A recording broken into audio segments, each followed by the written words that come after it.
first round of the year, the Golden Oldies went crazy. Around goes the Falcon, and one man dominated. John Bow takes a win on the streets of Adelaide. Now we've gone from the street to the track. So can anyone stop him?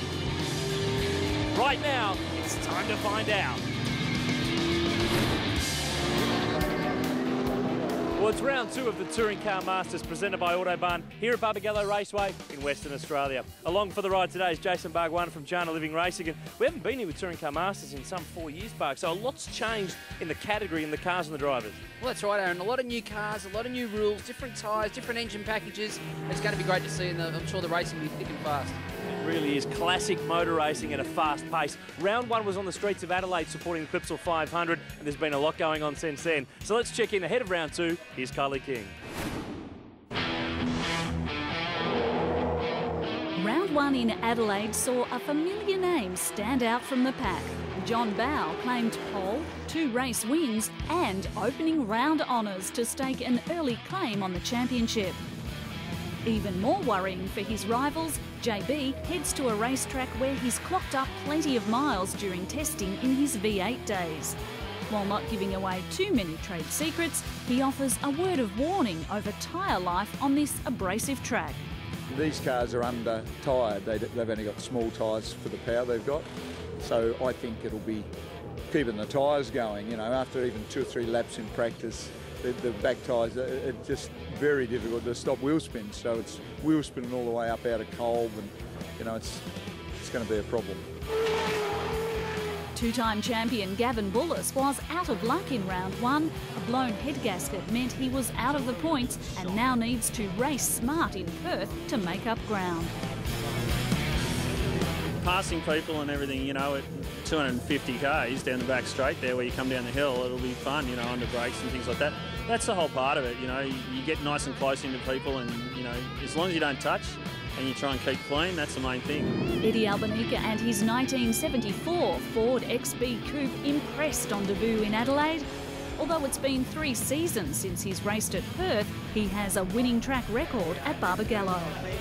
I don't know why I've had a good run here. Just maybe it's a bit like a bit of a super speedway. Some of the corners here, I've had some super speedway background. I really don't know, but it's a driver's track. I've really enjoyed. So I can't see why this weekend we can't sort of reproduce some of the sort of races that we've done previously here.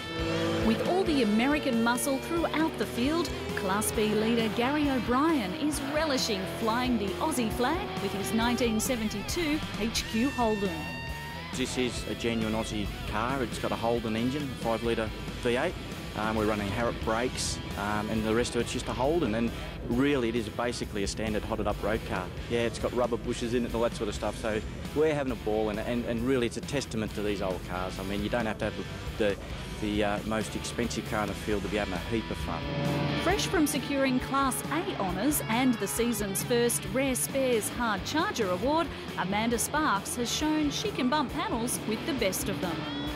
So I ended up having to get 2 new doors. A front guard had to be replaced as well. So this time I'm hoping they all keep away from me and keep my car clean. So I regain my reputation as a clean driver.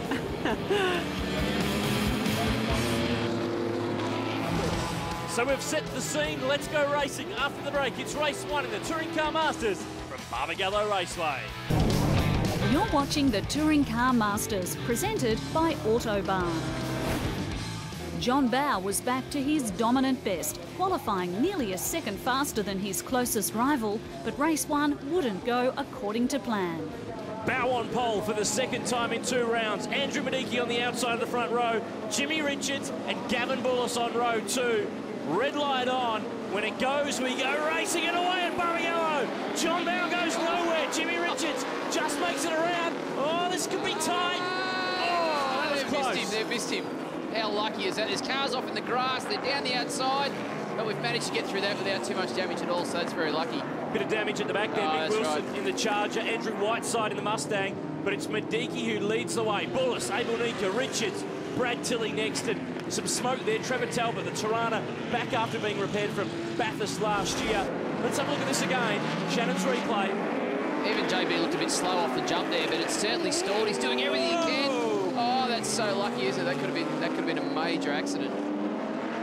Andrew Medicki was soon under pressure from a very hungry Gavin Bullis. Now, Bullis is on the fight back. Remember, he sat out the Adelaide round with engine failure. He's got a new engine on board, this Mustang. Andrew Medicki had to swap cars. He also had engine problems at Adelaide. So both of these guys, not just racing for the win, but rebuilding their championship. And here comes the Mustang down the inside into the braking area into the last corner. So Gavin Bullis is going to take the lead about 3 or 4 laps into this race. So that's a great move from Gavin Bullis. Great recovery after Adelaide. But I reckon Andrew Medicki's going to come back at him. You can just see him get the run off the corner. Can he get up the inside? Yeah, he will be. The lunge at turn 1. Oh, Bullis will fight this all the way through. This is good stuff. Not giving any room there. Gavin Bullis is squeezing. Medicki's up the outside on the power. Cars are sliding everywhere. It's fantastic racing. They pulled a margin on Jimmy Richards in the Falcon Sprint. But Gavin has a new race engine in. Don Rapos joined by some smoke in the background there. But Bullis really trying to fight back in this championship, the former series champ. And he and Medicki are the class of the field. There's Jimmy Richards in a comfortable 3rd spot, but there's smoke. I think that's Eddie Albanese. Yeah, the XB Falcon, unfortunately, it's one of the most beautiful cars in pit lane. We've got a bit of a problem there, maybe an engine or power steering or something, but that looks like it's put him out for the race. Unfortunately, that's all over for him. But Medicki's back again, so as we talked about getting on the power, oh, I love this side-by-side stuff. Give each other a bit of room. They don't want to scratch these cars. They're beautiful-looking cars. But Andrew Medicki's going to be on the inside into turn 1. And Jimmy Richards slowly but surely closing in, but Medicki back to the front. Classic Touring Car Masters stuff. Tony Karanfilowski was still getting used to the power he now had at his disposal. Good fight here. Bernie Stack behind the wheel of Bob Middleton's Camaro that Andrew Medicki drove in the first round at Adelaide. And look at Tony Karanfilowski. He's used to driving a little Alpha. He doesn't know all this power that he's got. Well, he's normally flat over these sections, but the big V8 is making his day a little bit hard. But Bernie as well, he's used to driving the Porsche around. So both these guys in different cars having a great fun time. Bernie Stack, last year's Group 2 champ in the Porsche 911. Now down the inside on Karanfilowski. This car, formerly raced by Rod Wilson. They've had some power steering problems, but in terms of the power under the hood, it's not bad. Tony's car's wandering all over the road as he comes over the top of the crest of the hill. Bernie down the inside under brakes. Tony's giving him plenty of room, but Bernie's going to get it done. Medicki and Bullis put on an exhilarating show, with never more than a few car lengths between them for the entire race. Dropping down the hill, the final time, turn 7. He hasn't had a win since Bathurst last year. That was in October. So Andrew Medicki will bring it off the final turn and score 1 back. It's a win for the Chevy Camaro. Bullis in 2nd. Classic fight. What a great result. There's Jimmy Richards coming home in 3rd. And JB all the way from the back of the field after that stalled start in 4th place. What a great result. Brad Tilley in 5th. And Bill Pye, first round of the year in 7th. Tony Edwards continues development of the Tirana. Terry Lawler on TCM debut, 9th overall in the Porsche. Stunning job. Chris Stillwell outside the 10, but Kylie's with our winner. Andrew, confusion off the start, but you handled it well, it would seem. Well, yeah, we were given instructions that we were going to have 2 warm-up laps, but that wasn't the case. And I was expecting a 5-minute board. Instead, I got a 5-second board, and I hadn't even started the engine. So I got it cranked up, and then the red lights were out, and basically was rev it up and drop the clutch. And then as I went down the first corner, I called up on the radio to my crew chief and said, "Are you sure this is the start?" He said, "It's a start, all right. You better get going." And so we did. Up next, it's all the highlights of the reverse grid race.